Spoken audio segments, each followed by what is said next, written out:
Hello everyone, welcome to any Hindi recap. तो इस बात की स्टार्ट होती है। रीना कैलेन से कहती है, क्या तुम जानते हो कि एलिस को हर्न कैसे किया जाता है? जिस पर वो कहता है कि हाँ, मुझे बिल्कुल मालूम है। उसकी इस बात पर रीना की तो आंखें चमक जाती है और बहुत ज़्यादा खुश होती है। लेकिन कैलेन फ्री में करने को तैयार नहीं था और वो छेड़छाड़ में उसको कहता है कि आखिर वो उसे क्या दे सकती है अगर वो इसको बताए। रीना पहले काफ़ी देर तक तो उसको देखती रहती है। फिर वो कहती है कि मैं तुम्हारे लिए तुम्हारे फेवरेट मैकरोन्स ले आऊंगी, जिस पर उसका तो बिल्कुल मुंह ही बन जाता है। लेकिन फिर वो एक स्माइल करता हुआ कहता है, चलो ठीक है, ये भी काफ़ी ही होंगे। वैसे मैं तुमसे मजाक कर रहा था। उसकी इस बात पर रीना काफ़ी देर तक खामोश रहती है और उसकी बात को तवज्जो से सुनने लगती है और हाथ में एक कॉपी और पेन ले लेती है ताकि वो उसकी सारी बातों को नोट कर ले। कैलेन कहता है, मेरी बात ज़रा गौर से सुनो। जिस जगह पर लाइटिंग स्ट्राइक होगी, तुम्हें बस उस जगह पर इंतज़ार करना होगा जिस जगह पर लाइटिंग स्ट्राइक होनी है। वो उसकी बात को बहुत ज़्यादा हैरानगी से और तवज्जो से सुन रही होती है। हाँ ठीक है, जहाँ पर लाइटिंग स्ट्राइक होगी उस जगह पर इंतज़ार करें। फिर वो बात को अपनी दोहराते हुए कहती है, क्या? और उसकी तो हवाएं ही उड़ जाती हैं। आखिर ऐसा कैसे हो सकता है और किसी को कैसे मालूम हो सकता है कि किस जगह पर लाइटिंग स्ट्राइक होने वाली है? और वो उससे पूछती भी है कि मुझे कैसे पता चलेगा जिस जगह पर स्ट्राइक होने वाली है? वो कहता है कि हाँ, तुम्हें पता चल जाएगा, बस उस जगह पर फ्लैशेस होनी शुरू हो जाएंगी। ओह, तो मुझे बस फर्स्ट फ्लैश का इंतज़ार करना है, जिस जगह पर फर्स्ट फ्लैशिंग लाइटनिंग होगी मैं उस जगह पर इंतज़ार करूँ और उसके बाद फ़ौरन उस जगह पर भाग जाऊँ जहाँ पर स्ट्राइक होने वाली है ना? ऐसा ही कह रहे हो ना तुम? उसकी इस बात पर रीना को तो काफ़ी ज़्यादा गुस्सा आ रहा था, क्योंकि आखिर ऐसा कैसे हो सकता है कि कोई लाइट की स्पीड से भाग सके। कैलिन कहता है कि हाँ, और इसी तरह एल्डिंग्स की हंट किया जा सकता है।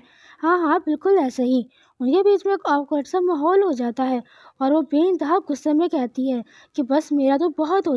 क्या तुम मुझे बेवकूफ़ बनाने की कोशिश कर रहे हो? इतनी कॉमन सेंस तो मेरे अंदर भी मौजूद है और ये मेरे लिए बिल्कुल भी हेल्पफुल नहीं होगा। जिस पर कैलिन उसको अपनी बताता है कि ये मेरी स्पेशल टिप है जो कि मैंने तुम्हें बताई है, क्योंकि फादर भी इसी तरह करते थे। जिस जगह पर लाइटनिंग स्ट्राइक होने वाली थी वो उसी जगह पर जाते थे और वहाँ पर उन्हें मार देते थे। ये बहुत ही ज़्यादा आसान है जितना तुम समझ रहे हो। जिस पर रीना को बहुत ज़्यादा गुस्सा आता है। वो चिढ़ते हुए अंदाज में कहती है, बहुत हो गया, तुम मुझे परेशान कर रहे हो ना? वो हंसते हुए कहता है कि हाँ, तुमने मुझे पकड़ लिया है। जब वो समझ जाती है कि उसे यहाँ पर कोई भी मदद नहीं मिल सकती और कोई भी नॉलेज नहीं मिल सकती, तो वो माहौल को खुशगवार करने के लिए कहती है कि कैलिन, तुम्हारा बहुत बहुत शुक्रिया। हालांकि तुम्हारी इन्फॉर्मेशन मेरे लिए कामगार साबित नहीं हुई, मुझे काफ़ी ज़्यादा सरप्राइज कर दिया है। अगर मेरे पास और सवालात हुए तो मैं तुमसे ज़रूर पूछ लूँगा। जिस पर कैलिन कहता है कि हाँ, वो इंतज़ार करेगा उसके आने का और वहीं पर रीना को आसानी से जाने देखता है। उसके चाहते ही कि कैलिन के बहकाव तो बिल्कुल ही चेंज हो जाते हैं और वो अपने मन में कहता है कि ये बहुत ही ज़्यादा इम्पॉसिबल है कि रीना को कोई भी एल्डिंग मिल सके। जब एल्डिंग्स का हमला हुआ था तो मैंने और फादर ने जितने भी मॉन्स्टर थे सारे को सारे वहीं पर जला दिए थे। लेकिन अभी आगे इतनी आसानी से कैसे कह सकती है कि ये इन मॉन्स्टर की प्रॉब्लम को सॉल्व करना चाहती है? आखिर वो ऐसे कैसे कर सकता है? वो प्रिंस बिल्कुल भी ट्रस्ट के काबिल नहीं है। इसके बाद वो वापस उस जगह पर चली जाता है जहाँ पर वो पहले खड़ा हुआ था, पेड़ काट रहा था। असल में वो जगह बिल्कुल लाइब्रेरी के सामने मौजूद थी और उस जगह से वो हर वक्त रीना के ऊपर नजर रख सकता था। और इस वक्त भी वो रीना को देख रहा था, जो कि काफी सारी बुक्स को लेकर अपनी मेज की तरफ जा रही थी और वो उसे देखकर यही सोच रहा होता है कि मुझे किसी भी हाल में इसे प्रोटेक्ट करना पड़ेगा। वो बहुत ही ज्यादा प्यारी नजरों से उसको देख रहा होता है और उसे एंजॉय कर रहा होता है कि इतने में उसका एंजॉयमेंट सारा का सारा खराब हो जाता है। उस जगह पर हैत आ पहुंचा था, जो कि वो रीना की तरफ देखकर काफी ज्यादा प्यार से स्माइल कर रहा होता है। जैसे ही वो हैत को उसके बराबर में दिखता है, उसे तो गुस्सा बेइंतहा आने लग जाता है, उसका पारा हाई हो जाता है और वो अपना सारा का सारा गुस्सा उस ट्री के ऊपर निकालना शुरू कर देता है जिसके ऊपर कुछ देर पहले वो प्रैक्टिस कर रहा था। और उसी लम्हे उसे वो वक्त याद आ जाता है जब चैरिटी पार्टी चल रही थी और एम्पीरियल अपने सबॉर्डिनेट्स के साथ बात कर रहा था कि अगर हैत क्राउन प्रिंस बन जाता है तो उसके लिए बहुत ही ज़्यादा अच्छी बात होगी और अगर हैत क्राउन प्रिंस बन जाता है तो रीना को तो कोई भी आपत्ति नहीं होगी कि वो उससे शादी करे या नहीं। वो कभी भी कैलिन को चूज नहीं करेगी, वो हमेशा एक क्राउन प्रिंसेस बनना ही पसंद करेगी और वो ये कभी भी नहीं होने दे सकता था। सीन शिफ्ट होता है और हमें रीना लाइब्रेरी में दिखाई जाती है, जो कि लगातार मेहनत की जा रही थी। इतने में एक हाउस उसकी तरफ बढ़ता है, जो कि उसे कुछ मशरूब देते हुए कहता है कि तुम्हें कुछ देर सब्र करना चाहिए और आराम भी करना चाहिए। ये हैत था जो कि उसके लिए ट्रिक लेके आया था। वो उसे लेते हुए थैंक यू कर रही होती है, लेकिन हैत कहता है कि इसकी कोई भी ज़रूरत नहीं है। असल में वो मैं हूँ जिसे तुम्हारा ग्रेटफुल होना चाहिए। रीना उस शरबत को पीते हुए उसकी तारीफ करने लगती है, जिस पर हैत काफ़ी ज़्यादा शाय फील करने लगता है और वो इस तरह शाय का होता हुआ उससे एक सवाल करता है, क्या तुम कल के लिए फ्री हो? जिसका ये मकसद रीना थोड़ा बहुत समझ जाती है और उस बात को टालने की कोशिश करती है कि वो कल के दिन इसी तरह की सर्चिंग वगैरह करने वाली है एल्ड्रिक्स के बारे में, और ये हो सकता है काफ़ी दिनों तक रह सके। और वो उसे टालने की कोशिश कर रही थी क्योंकि वो समझ चुकी थी कि वो उसे डेट के लिए अप्रोच कर रहा है, लेकिन वो समझ जाता है कि आखिर रीना किस वजह से उसको मना कर रही है। तो वो बात को घुमाते हुए उसे अपने साथ एक ट्रिप पर ले जाने की कोशिश करता है, जिस पर वो उसे पहले तो मना करती है, लेकिन फिर वो उसको बात को घुमाता है कि वैसे अगर तुम लाइब्रेरी में सीधा ढूंढते रहो तो मुझे तो नहीं लगता इस जगह पर कोई भी काम की इन्फॉर्मेशन मिलेगी। तो मैंने सोचा क्यों ना अगर हम बाहर किसी ऐसी जगह पर विजिट करें जिस जगह पर एल्डिक्स आ चुके हों, डायरेक्टली जिस जगह पर हम उस जगह का खुद से जायज़ा लें, तो ये हमारे लिए काफ़ी ज़्यादा करामत साबित होगा। क्या तुम्हें नहीं लगता? ये मुझे काफ़ी मज़ेदार लगता है। हैत के इस तरह की बातों में रीना आ जाती है और वो कहती है कि हाँ, मुझे काफ़ी ज़्यादा ये मज़ेदार लग रहा है, और वो उसकी बहुत ज़्यादा तारीफ़ें करना शुरू कर देती है और फिर कहती है कि वो आज की ट्रिप के लिए यानी कल की ट्रिप के लिए तैयारियां करना शुरू कर देगी, जिस पर हैत उसे कहता है कि मैंने सारी चीज़ें पहले से ही प्रिपेयर कर ली हैं, बस तुम्हें आना है रीना और कुछ भी नहीं। जिस पर वो उसकी और तारीफ़ें करने लगती है। ओह! मैं तो बहुत ज़्यादा एक्साइटेड हूँ हैत। वैसे अगर सोचा जाए कुछ देर पहले तुम्हारी बातों से थोड़ा बहुत यूँ साउंड कर रहा था जैसे कि तुम मुझसे एक डेट रिक्वेस्ट कर रहे हो।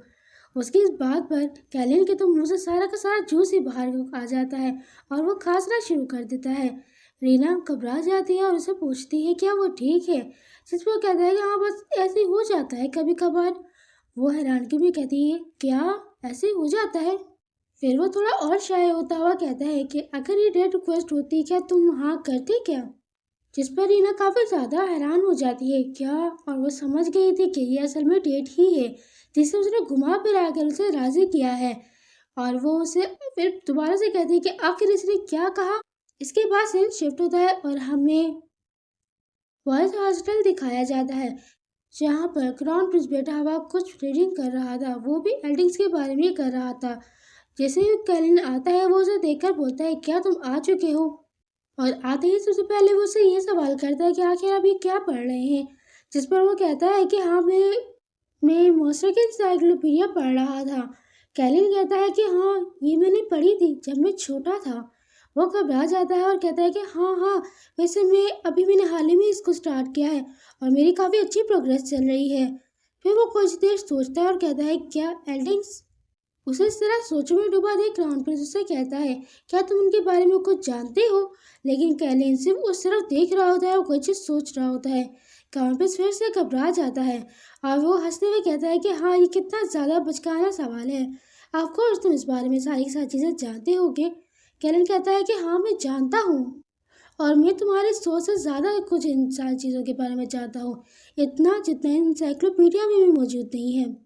और वो एक स्कैरी सी हंसी हंसते हुए कहता है कि मुझे इनके बारे में कुछ ऐसी चीज़ मालूम है जो कि किसी को भी मालूम नहीं। इनकी एक बहुत ही बड़ी प्रॉब्लम है जो कि इनके उसूल के खिलाफ है। अगर तुम चाहो तो मैं वो तुम्हें बता सकता हूँ। वो काफ़ी ज़्यादा हैरान होते हुए कहता है हाँ हाँ, अगर तुम मुझे बताओ तो मैं काफ़ी ज़्यादा ग्रेटफुल हूँगा। लेकिन वो उसे बिना कुछ कहे कहता है कि चलो हमें अब सो जाना चाहिए, कल सुबह हमें बहुत जल्दी उठना है। ग्राउंड पे हक्का बक्का उसे कहता है ओ क्या, हाँ हाँ हम सो जाते हैं। कैलिन के जाते ही ग्राउंड पे अपनी सोच में डूब जाता है, क्या अभी ये मुझे कुछ बताने वाला था। जैसे कि इसके बारे में रूमर्स मौजूद है, ये जो करना चाहता है, जो ये चाहता है ये वही करता है। इतने में पीछे से कैलिन की आवाज़ आती है जो कि उसके ख्यालों में दखल डालते हुए कहता है कि कल हमें माउंटेन्स पर साथ जाना है। वो हैरान होते हुए उसकी तरफ मुड़ता है और बहुत हैरानगी से कहता है क्या? कैलिन उसको कहता है तुम्हें भी मेरे साथ आना है, तुम मेरे साथ चलोगे एल्डिंग्स को हंट करने के लिए। और वो बहुत ही ज़्यादा सीरियस एक्सप्रेशन के साथ कहता है क्योंकि कल के दिन एक बहुत ही बड़ा स्टॉर्म आने वाला है, तो ये हमारे लिए काफ़ी अच्छा मौका हो सकता है।